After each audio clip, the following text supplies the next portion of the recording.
નમસ્કાર, કરુણા ટોક્સમાં સૌનું સ્વાગત છે અને હું છું કૌશિક મહેતા. વિદ્યાર્થીઓમાં વિજ્ઞાનનો અભિગમ કેળવાય, વિદ્યાર્થીઓને વિજ્ઞાનનું શિક્ષણ આપી ચૂકી છે. શિક્ષકોને પણ અહીંયા વિજ્ઞાનની ટ્રેનિંગ અપાઈ રહી છે. આ લોકવિજ્ઞાન કેન્દ્ર નીચે ગ્રામીણ કક્ષાએ પણ કાર્યક્રમો થાય છે અને વૈજ્ઞાનિક સાધનો પહોંચાડવા અને એવી ઘણી બધી પ્રવૃત્તિઓ થાય છે. આવી સંસ્થાઓનું પ્રમાણ ગુજરાતમાં બહુ ઓછું છે, એટલે એનું મહત્વ ઓર વધી જાય છે. આ સંસ્થામાં બીજી ઔપચારિક સંસ્થાઓ શરૂ થાય છે. આ ઉપરાંત પ્રાચીન ભારતનું વિજ્ઞાન અને અર્વાચીન ભારતનું વિજ્ઞાન એ બંને જોડતા પુસ્તકોનો પણ આ સમારંભમાં ઉદ્ઘાટન થવાનું છે પુસ્તકોનું. અને આપણા જાણીતા રામાયણી સંત મોરારી બાપુના હસ્તે આ કેન્દ્રનો શુભારંભ થઈ રહ્યો છે. ઇન્ડિયન પ્લેનેટરી સોસાયટી અને લોક વિજ્ઞાન કેન્દ્ર બંને સાથે મળી અને આ કેન્દ્રોની શરૂઆત કરી રહ્યા છે. આપણે આજે આ લોક વિજ્ઞાન કેન્દ્રની પ્રવૃત્તિ અને આ ખાસ કરીને નવા કેન્દ્રો શું છે એના વિશે વાત કરવી છે. અને વાત કરવા માટે આપણા સ્ટુડિયોમાં જે ઉપસ્થિત છે ડૉક્ટર જે રાવલ, બહુ જાણીતું નામ છે, ખગોળશાસ્ત્રમાં મોટી ઊંચાઈનું નામ છે અને એમના સંશોધનોને મોટી ઊંચાઈએ ઇજ્જત છે, આ ભારતમાં જ નહીં પણ વિશ્વભરમાં. એમાં પણ એમનો મહદઅંશે હિસ્સો છે. આ બંને મહાનુભાવો આપણી વચ્ચે ઉપસ્થિત છે ને આપણે એમની સાથે સંવાદ કરવો છે. અનામિકભાઈ, પહેલા તો થોડું આ લોક વિજ્ઞાન કેન્દ્રની પ્રવૃત્તિઓ શું શું છે થોડો એનો આછેરો ખ્યાલ. જેમ તમે હમણાં જ કહ્યું કૌશિકભાઈ, એ રીતે લોકવિજ્ઞાન કેન્દ્ર છે એની જે મૂળભૂત સંસ્થા છે એ સૌરાષ્ટ્ર એજ્યુકેશન ફાઉન્ડેશન, અનિલભાઈ કામદાર, યાજ્ઞિક સાહેબ, એ બધાની પ્રેરણાથી શરૂ થયું. અને કિશોરભાઈ હેમાણી અત્યારે ટ્રસ્ટીમાં છે.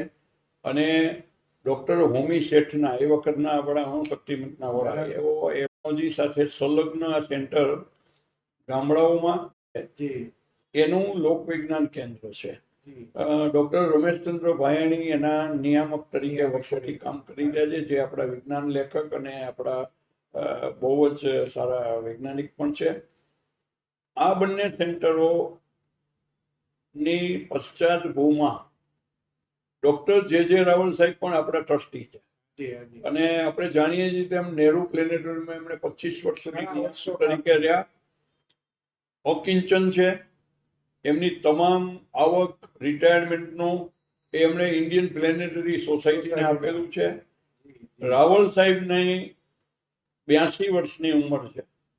અને અમે છેલ્લા 2-3-4 વર્ષથી એવું વિચાર કરતા હતા કે રાવલ સાહેબ પાસે હજી જે કેટલી બધી વસ્તુઓ પડી છે, જે મેથેમેટિક્સના કેલ્ક્યુલેશન, કોઈ પણ પ્રયોગ શાળા વગર એ કેલ્ક્યુલેશન અને એની ગણતરી માંડીને આઇન્સ્ટાઈનનો સાપેક્ષવાદ હોય અને એના પછીનું આપણા ગુજરાતના પણ સમગ્ર વિશ્વમાં જાણીતા એવા ગણિતજ્ઞ પીસી વૈદ એમણે જે કામ અધૂરું રાખ્યું છે એ બધા કામ માટે, અને બીજું પ્રાચીન ભારતનું વિજ્ઞાન એને આપણે કેવી રીતના ઉજાગર કરી શકીએ અને આધુનિક વિજ્ઞાન, ક્વોન્ટમ સાયન્સ અને રિલેટિવિટી એ બધાને સાંકળીને ઇન્ટરડિસિપ્લિનરી અને ઇન્ટરડિસિપ્લિનરી સંશોધન મર્યાદિત પણ તેજસ્વી બાળકો, યુવાનો, અંડર ગ્રેજ્યુએટ, પોસ્ટ ગ્રેજ્યુએટ અને સંશોધકો, એવી આખી એક હાયરાર્કી ઊભી કરીને આ કામ કરવું, એવું 4 વર્ષથી વિચારણામાં ચાલતું હતું. અને એ હવે આપણે એને એનું સ્ફટિકીકરણ થઈ રહ્યું છે. એટલે 2 ઓક્ટોબરે આદરણીય મોરારી બાપુની ઉપસ્થિતિમાં જે 3-4 સેન્ટરોનું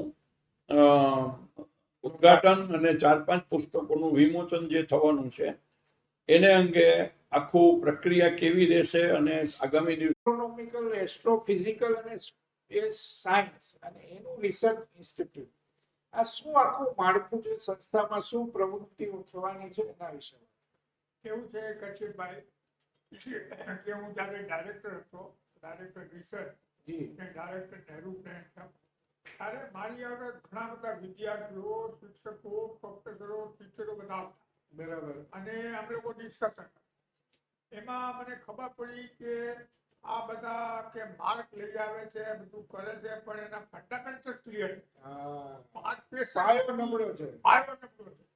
અને જ્યાં સુધી પાયો નબળો ત્યાં સુધી તમે રસ્તો ચાકરી ન શકો, કેમ કે તમારે ઊંડું જ્ઞાન હોવું જોઈએ પાયા, તો જ તમે આગળ છે ને ઇમેજિન કરી શકો. બરાબર. એટલે મેં કીધું મારે હું રિટાયર થઉં ને પછી મારે એ સંસ્થા અને હું અહીંયા ટ્રસ્ટી છું. એટલે અમે ત્યાં ઘણી બધી મહેનત કરી કે અમને જગ્યા મળે, પણ એ જગ્યા કરવું અમારી આમ મુશ્કેલ છે. મુશ્કેલ બની નહીં. તો 24 વર્ષ સુધી રખડતા રહ્યા. પછી કે આજે કે સૌરાષ્ટ્ર એજ્યુકેશન ફાઉન્ડેશનના ટ્રસ્ટીઓ એ છે ને એ બધા અમારી હારે 1979 થી જોડાયેલા. બરાબર. એટલે એમને ખબર પડી.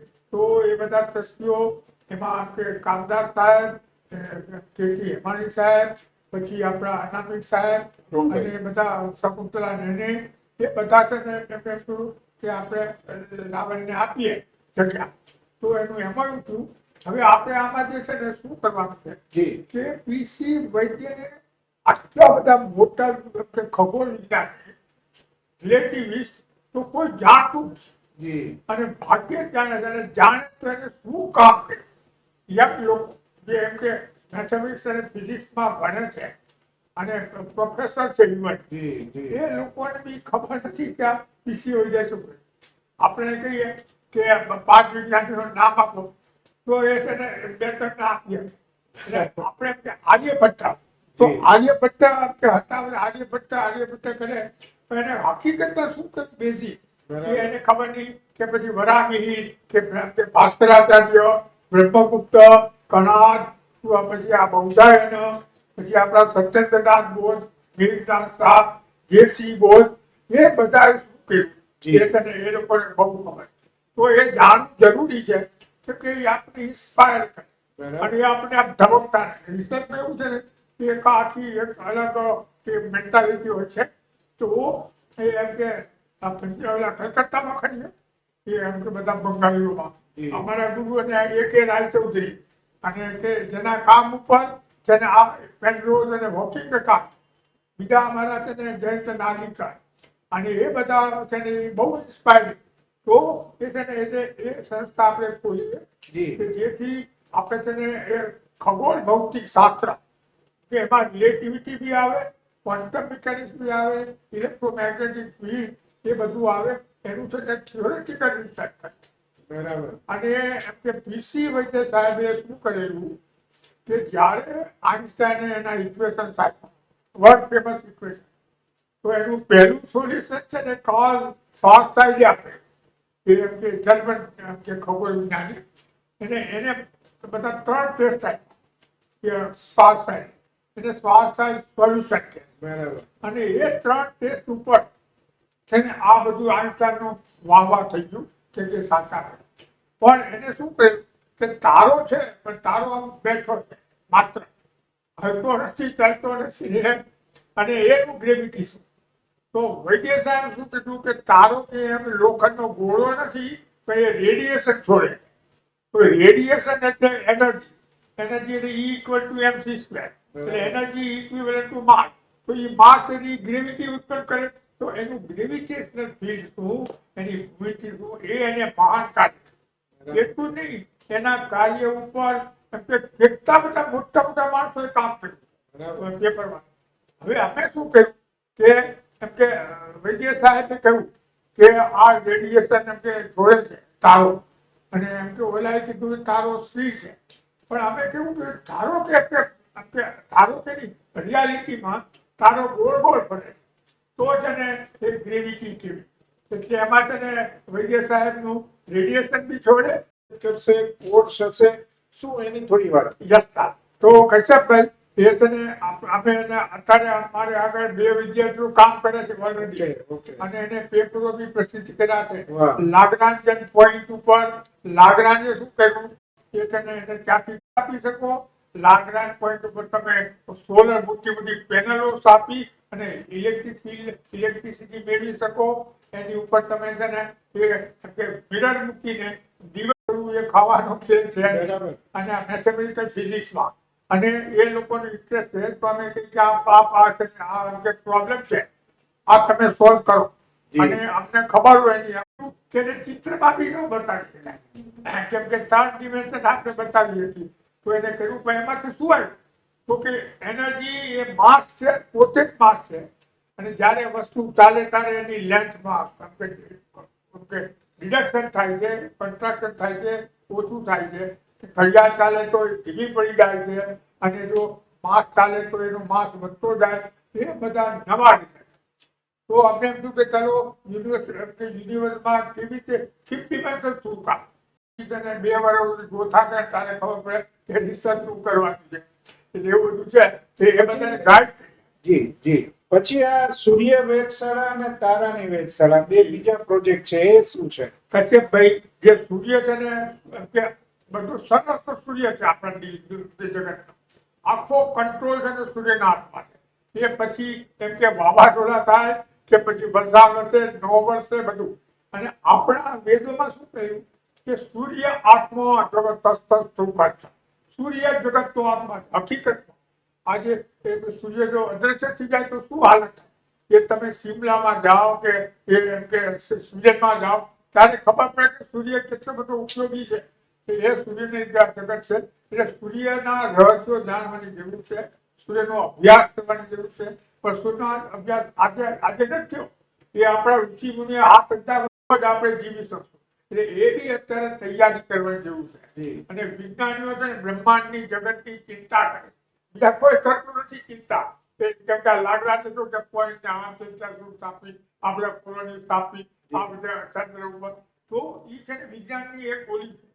કેમ કે આખી આધ્યાત્મ નીતિ છે અને એ બેઝિકલી આધ્યાત્મિક છે. અને વિજ્ઞાન અને ધર્મમાં કોઈ ફરક નથી. પણ કયો ધર્મ? એ છે ને એ ઢીલા ટપકા કે આ ધર્મ કેમ કે જે આખી જીવન કેવી રીતે જીવવું એ આપણા ઋષિ મુનિએ કહેવું છે. બરાબર. એવું છે.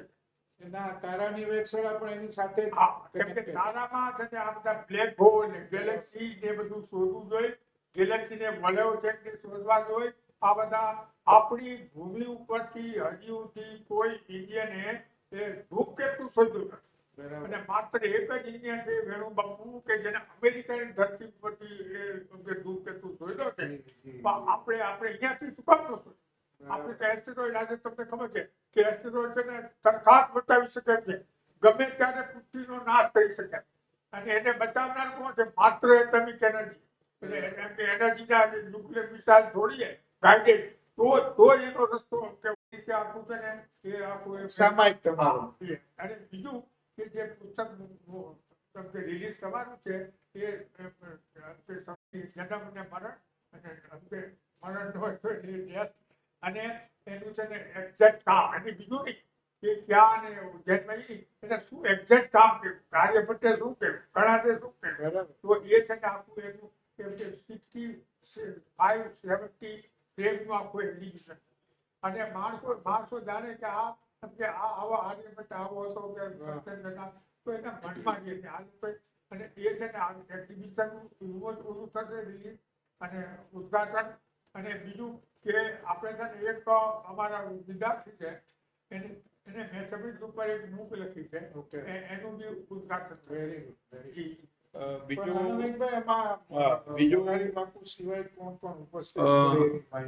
કૌશિકભાઈ, આપણા પદ્મ પછી જેને સૌથી મોટું દાન આપ્યું છે એવા નિયોજન કેમિકલ્સ વાળા ફેમિલી એ બંને આવવાના છે. બીનાબેન અને ભાઈ હરિદાસ આપણી સાથે આવી છે. ગુજરાત સાહિત્ય અકાદમીના અધ્યક્ષ ભાગ્યેશભાઈ પણ આવવાના પણ સભ્ય છે. ભાયાણી સાહેબ છે. એ બધાની મદદ તો મળેલી છે. પણ આ જે સંસ્થાઓ છે એના મુખ્ય નિયામક તરીકે સાહેબ કામ કરવાના છે. અમે બધા ટ્રસ્ટીઓ એમની મદદમાં છીએ. Department of science and technology, વ્યક્તિગત દાતાઓ, CSRનું ફંડ આપનારાઓ, ISRO અને ગવર્મેન્ટની બીજી એજન્સીઓ, ડિપાર્ટમેન્ટો, એને પણ અમે એમાં સાથે જોડવાના છીએ. બહુ સરસ. એ ઉપરાંત શાળાઓ, ખાનગી શાળાઓ, સરકારની શાળાઓ, કોલેજો અને યુનિવર્સિટીઓ એને પણ સાથે જોડવાનો પ્રયાસ છે, જેથી વિદ્યાર્થીઓને બધા આવતા રહે. બહુ પણ સરસ. મૂળભૂત સ્ટ્રક્ચર એવું થવાનું કે સાહેબ નિયામક પદે રહેશે જી. અને સૌરાષ્ટ્ર યુનિવર્સિટીમાંથી ફિલોસોફીના પ્રોફેસર તરીકે, હેડ તરીકે નિવૃત્ત થયેલા ડૉક્ટર SS શર્મા એમનો દર્શનશાસ્ત્રનો, ફિલોસોફીનો, સંસ્કૃતનો અને ધર્મોનો એનો ખૂબ મોટો અભ્યાસ છે. પણ સાથે સાથે એને આપણે સાવ અજાણ્યા કોહિનૂર જેવા છે અને એમણે આપણને લાભ મળ્યો. એમને બેઠા બેઠા ફિલોસોફીના પ્રોફેસર તરીકે કામ કર્યું, પણ હજારો પાના ઉપર આઇન્સ્ટાઈનના સાપેક્ષવાદ ઉપર, PC વૈદની થિયરી ઉપર, ક્વોન્ટમ ઉપર, રિલેટિવ ઉપર કામ કર્યું છે. એટલે રાવલ સાહેબ એમની નીચે આસિસ્ટન્ટ ડાયરેક્ટર તરીકે શર્મા સાહેબે આજે જ આ પાડી છે, એ આવશે. એની નીચે senior research fellow, junior research fellow અને અમારી એસ્ટ્રોનોમી ક્લબ જે ચલાવે છે ભાઈ આપણા નિલેશ રાણા. નિલેશ રાણા, બહુ સરસ. જે સાહેબ સાથે 20 વર્ષથી સંકળાયેલા છે, એ સાહેબના સપોર્ટમાં રહેશે. અને યુનિવર્સિટીઓને અમે કહ્યું છે કે નવી એજ્યુકેશન પોલિસીમાં ઇન્ટરડિસિપ્લિનરી અને ટ્રાન્સડિસિપ્લિનરી કામો છે આવા, તો અહીંયાના સેન્ટરને, ઇન્ડિયન પ્લેનેટરી સોસાયટીને રેકગ્નાઇઝ કરે અને અહીંયા એમના વિદ્યાર્થીઓ શોર્ટ ટર્મ પ્રોગ્રામો માટે આવશે. તો સાહેબના માર્ગદર્શન નીચે જુનિયર, સિનિયર, એનાથી સિનિયર, રિસર્ચ ફેલો, એવી રીતે આખી હાયરાર્કી ઊભી થઈને એક ટીમ વર્ક થઈ અને જગતના જે સાહેબ કે જે ખગોળશાસ્ત્રના રહસ્યો બહુ સરસ. એને આપણે ઉજાગર કરી શકીએ. હા. અને કશ્યપભાઈ, એ છે ને ministry of science and technology recognise અમારી સંસ્થા છે. વાહ, બહુ સરસ. બહુ સરસ. બીજું કે સાહેબે વાત કરી કે ઇન્ટરડિસિપ્લિનરી એમ જે અભ્યાસ એ બહુ જરૂરી છે. જરૂરી છે. અને આપણા વેદોમાં લખ્યું છે કે આનો બદરા તત્વો યજ્ઞ વિશ્વતઃ, અને બધી દિશામાંથી તેને હા. નોબેલ થોટ પ્રાપ્ત બહુ થાય સરસ. છે. શુભ વિચાર પ્રાપ્ત થાવ. આજે એમ કે ન્યૂટોનિયન ડાયનામિક્સ છે, પણ એમાં જ્યાં સુધી કે એના રૂલ છે, પણ જ્યાં સુધી કારમાં તમે ઓઇલ ન નાખો તો ન્યૂટનના ડાયનામિક્સ રૂલ ખબર ન પડે. બરોબર કોઈ સર. દિવસ એટલું ત્યાં કેમિસ્ટ્રી આવી ગયા હતા. જી, જી. તમે આપણે મોટા મોટા ટેલિસ્કોપ છે તો એમાં કે બધા ઓલા છે કાચ, તો કાચ એ કેમિસ્ટ્રી છે. એટલે આ બધું છે ને ઇન્ટરડિસિપ્લિનરી સબ્જેક્ટ હોય તો જ આપણે આગળ વધીએ. બહુ સરસ. રાજકોટ સદભાગી છે કે રાહુલ સાહેબ જેવા ખગોળ વિજ્ઞાનીનો પૂરો લાભ મળવાનો છે અને આવા સરસ મજાના કેન્દ્રો શરૂ થયા છે. અને કલામ સાહેબને યાદ કરીને વાત પૂરી કરીએ કે ભાઈ વિજ્ઞાનમાં વિદ્યાર્થીઓ ઓછા આવે છે, એનો પ્રવાહ વધે, એ બહુ દેશ માટે જરૂરી છે. એટલે આવી સંસ્થાઓ થકી એ દિશામાં આપણે કામ કરી શકશું એવી આશા સાથે તમે બંનેમાં અનુભવ આવ્યા. હાજી, હાજી. કશ્યપભાઈ, તમને બધાને છે કે રાવલ રાજકોટ ક્યાંથી આવી ગયો? આની માં ઈતર કેટલા દશકાઓ સુધી અહીંયા રાજકોટમાં રહી છે. અરે અરે વાહ. દર વર્ષે અમે આવતા ના, હતા. તમે રાજકોટના જ છો સાહેબ. હળવદના છો તમે, એટલે રાજકોટ જ કહેવાય. હા, બહુ સરસ. તમે બંને માં અનુભવ અહીં આવ્યા અને કાર્યક્રમ વિશે વાત થઈ. બંનેનો ખૂબ ખૂબ આભાર.